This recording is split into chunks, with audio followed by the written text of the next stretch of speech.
now we're going to be speaking to a young lady that sat with us in the studio actually, who's only, may I add, 22 years old. 22. Yeah, Kayan Madarese. Is that how I say your last name? Yes. Brilliant. Oh, brownie points for me. Well done. And I understand that you are a filmmaker. Yes, I am. Tell us all about it. Well, I studied photography for my A-levels, and then I did broadcast media technologies for my undergrad degree. Where did you do that? I did it at Leeds Beckett. At Leeds, yeah. But I come from a family of filmmakers, so my dad passed down filmmaking to my brother, who passed it down to me and my twin sister. Amazing. And are you local? Are you from Yeah. Bradford? I've been living in Bradford for like 12 years. Wow. Wow. And you're in a UNESCO City of Film. You are in what is next year the City of Culture. Yes, I'm so excited. Everything is just working perfectly for you. Yeah, it's been great. It's the city of film. Yeah. But it was just about inspiring other people to go into the art industry and to learn from other people's mistakes and to see what they went through. It's about the highs and lows then of living a creative life. Is that right? So I'm guessing that you'll be speaking to maybe musicians and like TV. Is that musicians and I'm not looking at specific artists. I'm not looking at specific age ranges either. I'm just looking at whoever has an interest in art and has faced obstacles and barriers going into that industry, which I did in this first film, which was a bit of a struggle because it was a bit hard trying to find good people that showed diversity, different ages and different cultures in it, because a lot of people just didn't want to be on camera and it was just really limited in that sense. That's why I was like, I want to make a second film that will show more diversity, that will show more different people than just people. Okay, so film one, which is Pathways of Courage. Yes. How long is the film?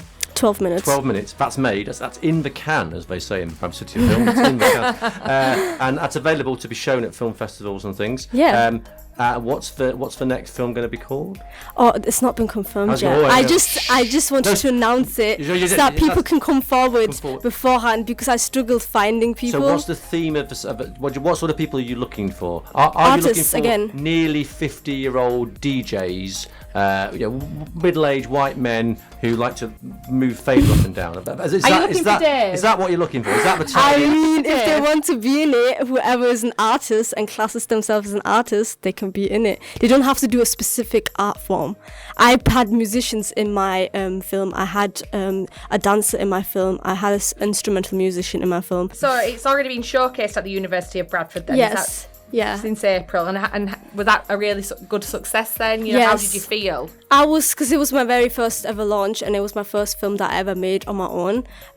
So I was like, it was a bit something new for me. I didn't know what to expect. So when it happened, it was, for the first time, it was quite successful for me and I had such amazing feedback and a lot of support. So I was quite happy with it. But most people are not recognised in that sense. So that's why I made this film so that people who are not recognised enough are able to be recognised through the film.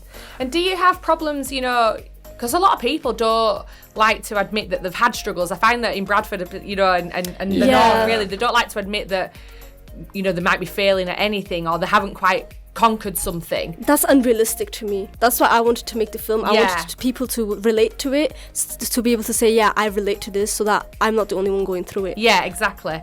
So I was like, this is a great film to make. I didn't just want to focus on the positive sides on the film. I wanted people to be like, this is the reality of what it's like to go into film, because people think being a freelancer or just going into art compared to just doing a 9-to-5 or going into being like most people say becoming a doctor or dentist or teacher, like those typical jobs, which I'm not saying they're bad jobs, but some people are not made to do those jobs. Most people more of the creative side where they want to do whatever they want. It's more flexible when you're in the art industry. Though in that industry, isn't there? In the industry, the creative industry, there is a lot of rejection. You're always going to get knockbacks for sure. So it's good to have, like you say, something out there that's showcasing it's completely normal.